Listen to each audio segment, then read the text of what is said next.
Hello friends and family, I'm making a homemade pizza again today. I decided to share it with you just a little bit. Here is my homemade Spelt pizza dough that I just decided to show you that I'm flattening out. I made it yesterday actually from the Spelt flour that I bought from the organic store. And I'm in the process of just smoothing it out. Like so. Not smoothing it out, stretching it out is the word, so that I can have a nice thin crust pizza. So that's my favorite, is thin crust. Okay, so I keep working it bit by bit, making sure some areas don't get too thin and some areas aren't too thick. So we'll be back soon to let you know the result. We're back with Spelt pizza crust all flattened out and ready to go. See that?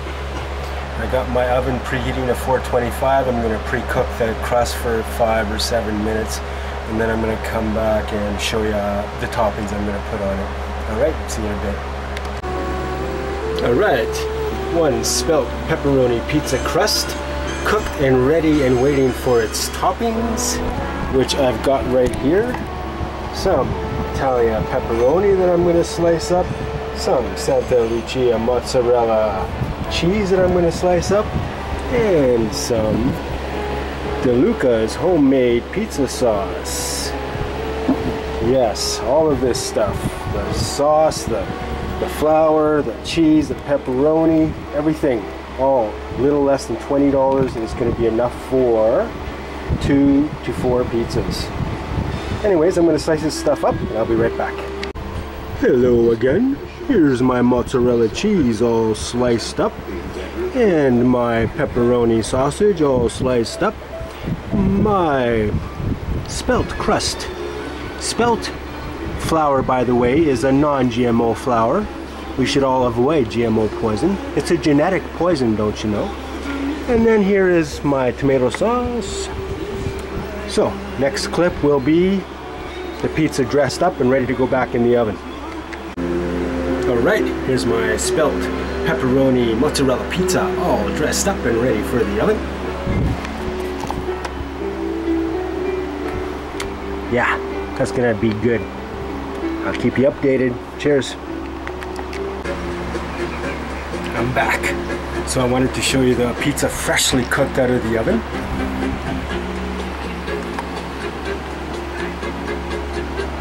Can you see that? Still sizzling. My beautiful pepperoni and Spelt crust pizza.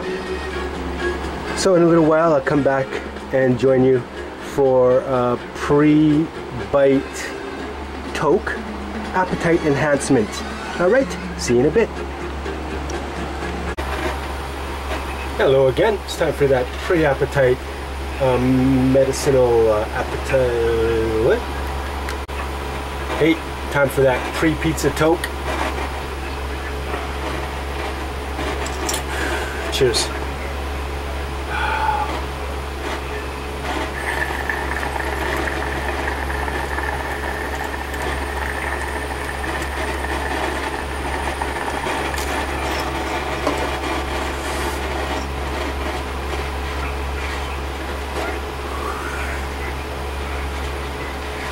I've got 2 Tokes lined up here. I'm gonna have them wait about 10 minutes and then we're gonna have a bite of this pizza. And I'll share that with you just to let you know how it tastes.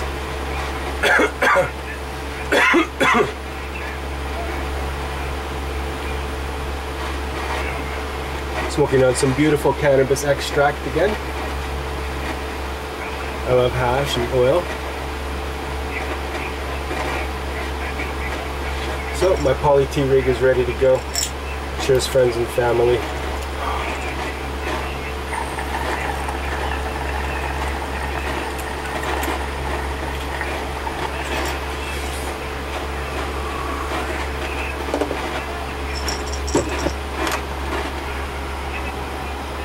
I'm sure that's going to put me in the right space.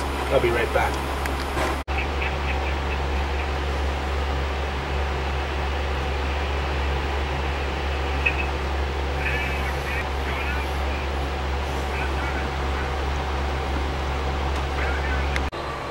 See that? It's my arm wrestling championship trophy. Second place, 150-pound class. I was 16 years old. I just couldn't wait another minute. I had to have some of my Spelt crust pizza with you here and now. So, cheers friends, family. See? That's some good pizza.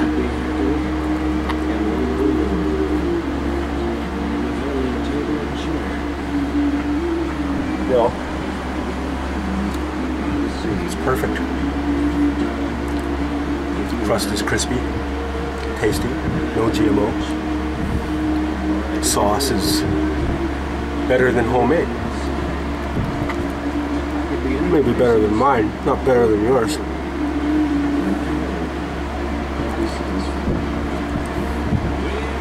Yeah, and you can't go better than buying ingredients from a local shop. Local ingredients from a local shop, knowing the money's going to local people and not to a multinational corporation. Well, I'm going to eat the rest of this pizza here. I'm going to open the door for you again in just a few more minutes. Thanks for visiting. See you in a bit. Cheers.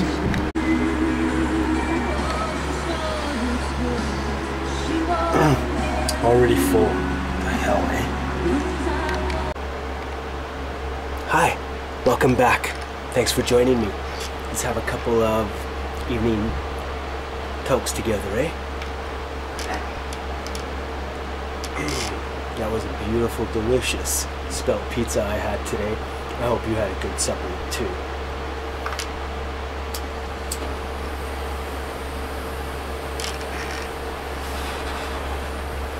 For me, I've been having feels like a heat wave for me here in Manitoba, southern Manitoba.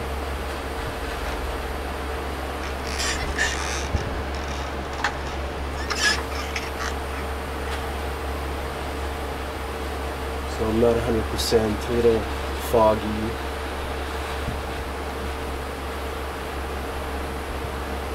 Back's a little spasmy.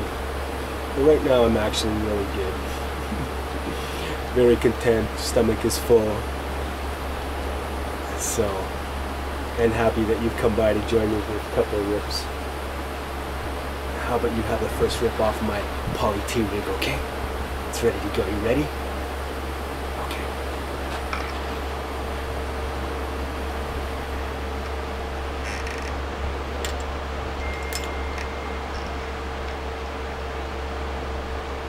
Alright. There we go. Oh, there you are. There you are. Okay. Alright. And there you go. Boom. You got it. Oh, didn't quite get it all.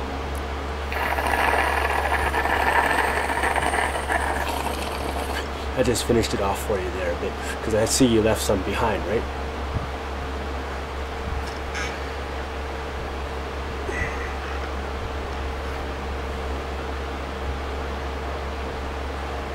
I wanted to finish off my Spelt crust pizza video with a story, childhood story from Rayc. The story centers on my younger brother John and my younger sister Pam.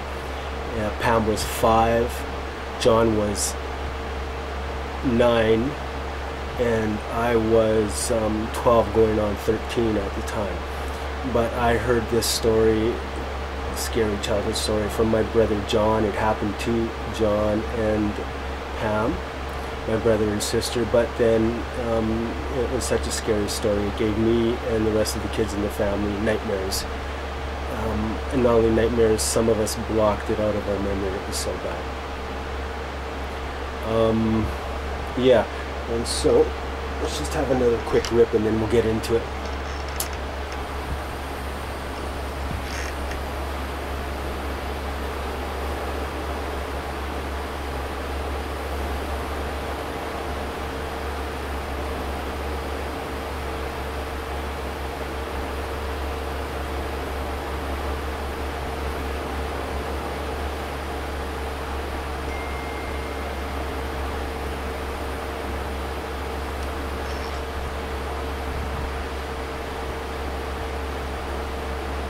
Alright, that's ready to go. Cheers all.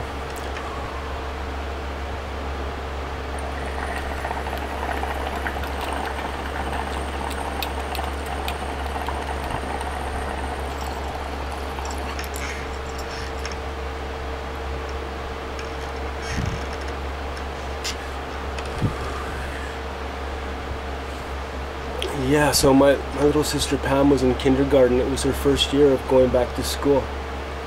And so she was going to the same school as my younger brother John.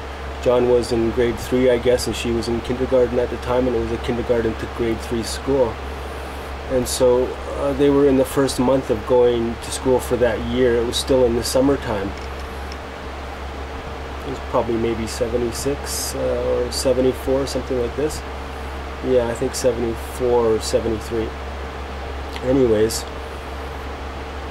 they had come home after school, and then they asked my mom if they can go back to the school park, if Pam and John can go back to the school park and play in the school park with some other school friends at the time.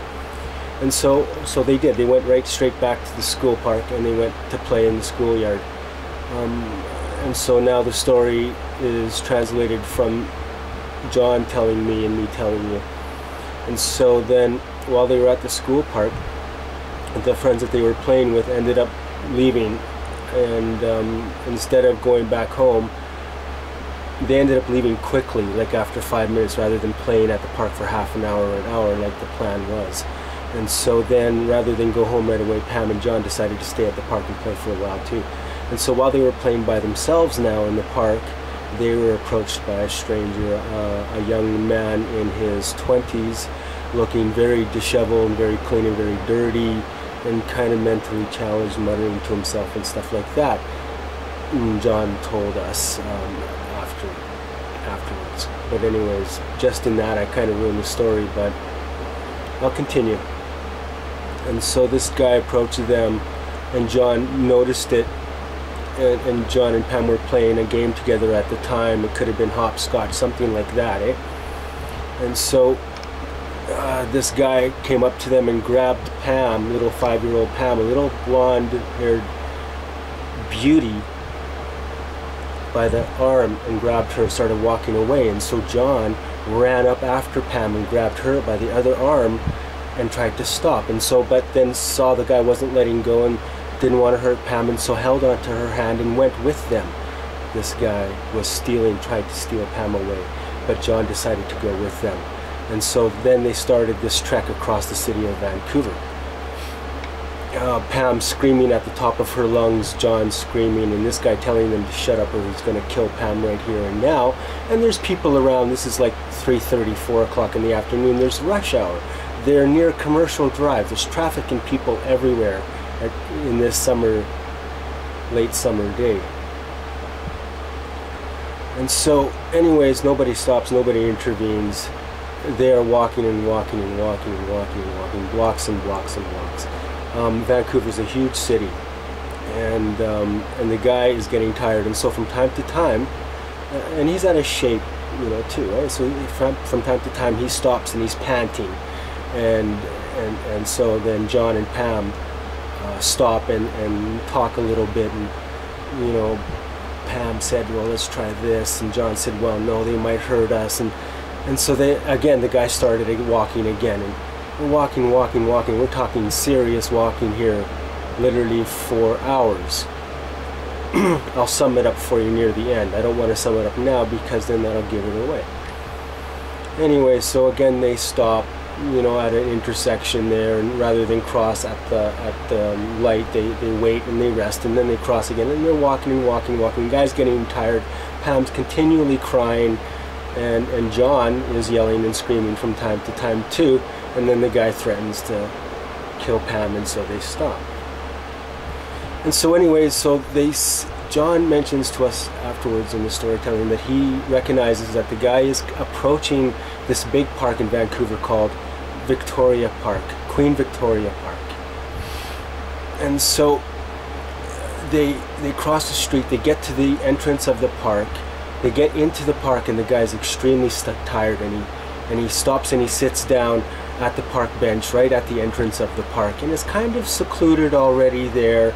And in the rush hour time of day, people are not really at the park. They're going here and there and everywhere. And so, but they are stopped at the park bench now.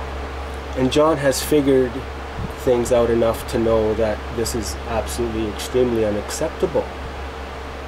I don't want to give away any more of the story, except so then Pam is crying and sobbing, standing beside this guy who is sitting on this park bench. John has now let go of Pam, and he is now pacing back and forth in front of the two, just pacing back and forth in front of the two. The guy is breathing, recovering. They're in the park. And so anybody who knows anything about bad situations of being stolen away, this is, you know, me letting you know now that he is taking them to the park to kill them. This is what we believed afterwards when we heard the story. But anyways, so, and at the time, while John is pacing back and forth, this is what he has figured out. And he has figured out that he has to get them out of there here and now. And he figured out in his head, while he was pacing back and forth there, he figured out that he was going to attack that guy. While he was sitting down, he was going to gouge his eyes out and free his sister and run away. And so, pacing back and forth, paces right in front of the guy, turn, digs his 9-year-old fingers into his face, and gouges his fingers out, his fingers into his eyes and blinds him, leaps away, grabs little 5-year-old Pam and runs away with her and saves her life. And makes it the 4-hour walk back home, 9 years old and 5 years old, to tell us the story. So I always remembered that story all my life long, My sister Pam blacked it out of her head for decades. So did John. My parents moved out of Vancouver City after that. That's how much that upset us. Anyways, I'm so happy to get that story out there and told. Yeah, and I'm so happy that my brother John and Pam are still alive. So, cheers you all. Take care, and we'll talk soon.